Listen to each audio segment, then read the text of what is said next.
On a cold spring morning, passers-by mingled with media outside Butte House, waiting, watching, listening for news. The fall already felt inevitable for Humza Yousaf. I was walking my dog, Pandora, when he moved into the First Minister's residence a while ago, so I just thought we'd complete the circle. We don't know what's going to happen from one moment to the next. I'm obviously hopeful for independence, always have been, so I just hope for the best. After staging a short-lived fight back, Humza Yousaf had decided the best thing for him to do was resign. I am not willing to trade my values and principles or do deals with whomever simply for retaining power. Therefore, after spending the weekend reflecting on what is best for my party, for the government and for the country I lead, I've concluded that repairing our relationship across the political divide can only be done with someone else at the helm. He's been First Minister for just over a year, a tough and turbulent period. I am in absolute debt to my wonderful wife, my beautiful children, and my wider family for putting up with me over the years. I'm afraid you'll be seeing a lot more of me from now. But I am so grateful, I'm so blessed for having the opportunity that are afforded to so few to lead my country. And who could ask for a better country to lead than Scotland?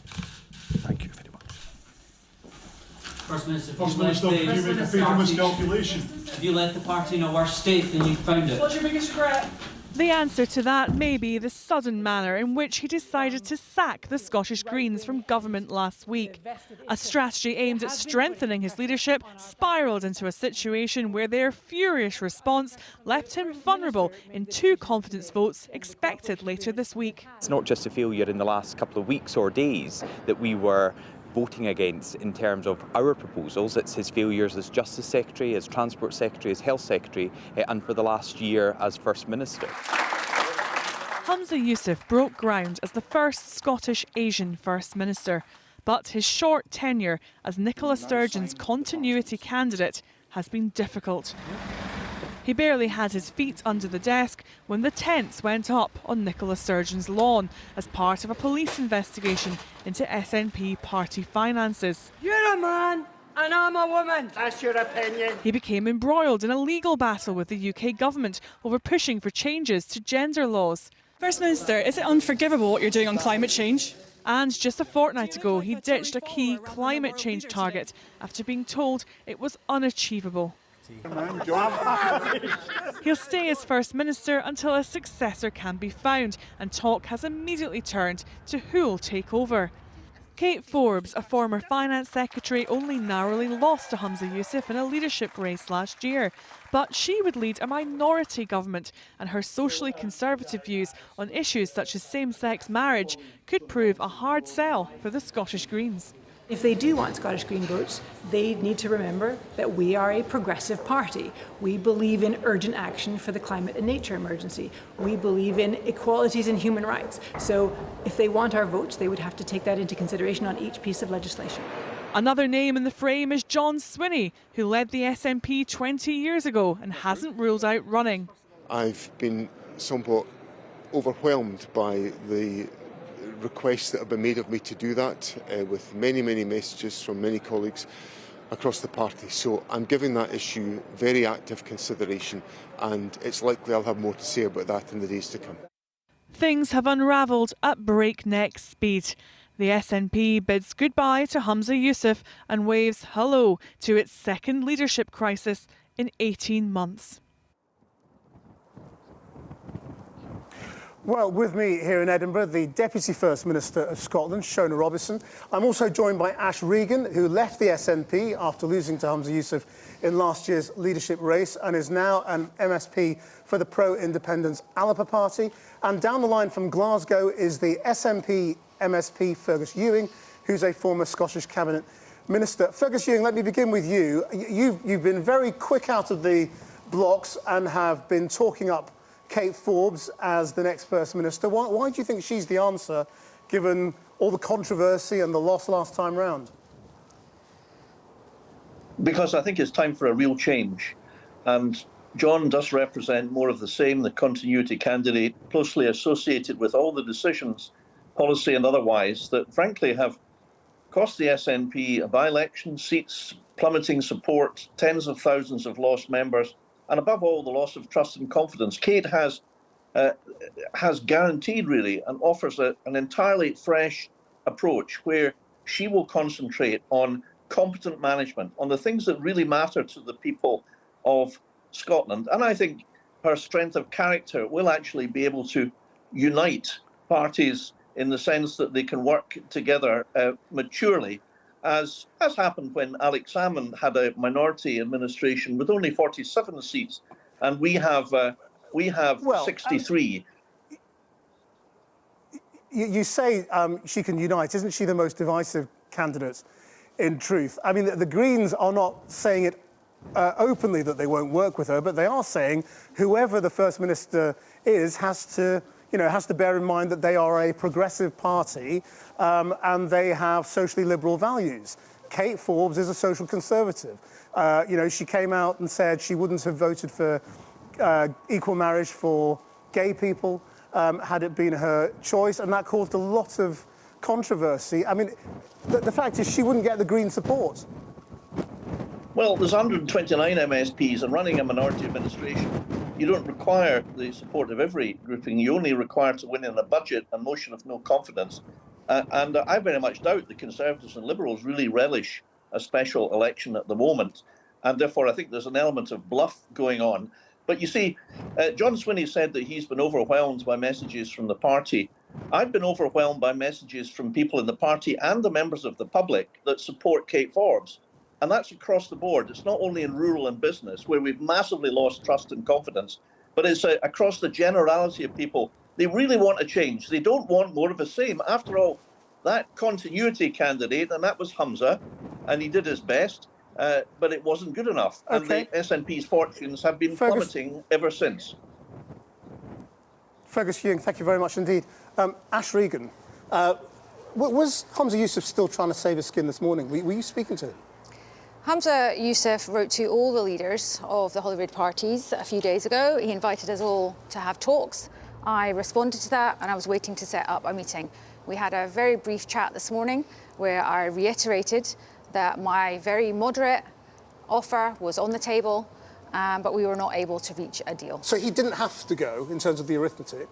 I think I set out a very reasonable, moderate offer where I wanted to put back the rights of women and girls and progress on independence into the heart of government. Yeah. I think anyone across Scotland looking at that would have considered that to be an extremely reasonable offer. I mean, the assumption is that the SNP leadership couldn't bear to be propped up by Alex Salmond and you.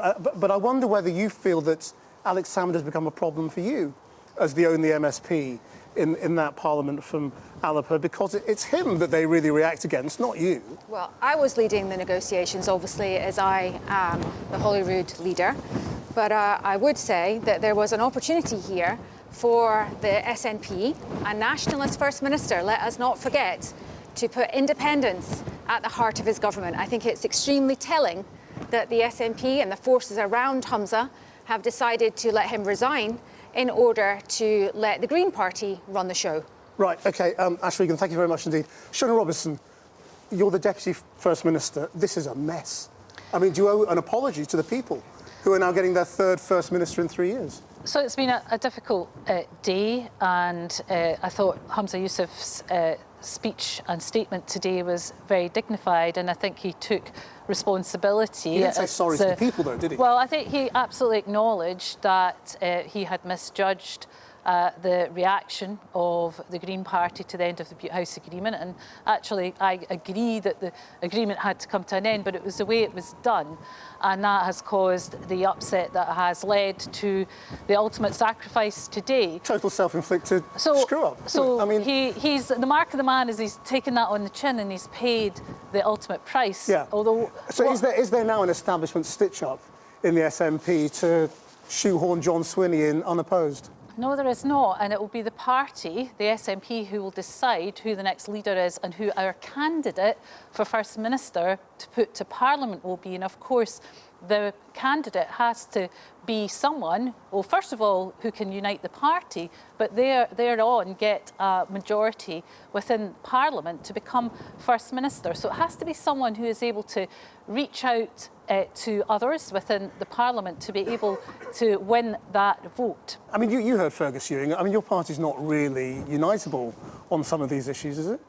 Well, look, when I look at the key priorities that we need to focus on, there's actually a lot, and most of those are uniting the party. So obviously independence, but beyond that, the need for us to move forward with a green and fair economy. We're doing very well in terms of offshore floating wind, one of the world leaders. We are getting I don't think today's the day to boast about green accomplishments when this has all come crashing down. No, but the point, because of your inability to meet your own green targets. The point is that Scotland is a world leader in many of those areas of climate challenge, and there's a lot that unites us around the need to focus on priorities, and there is a need to focus on priorities going forward. What do you think of Fergus and other people's, rallying around Kate Forbes and the demand for change and saying, what we've had since Humza Yousaf became leader has been an erosion in SNP support?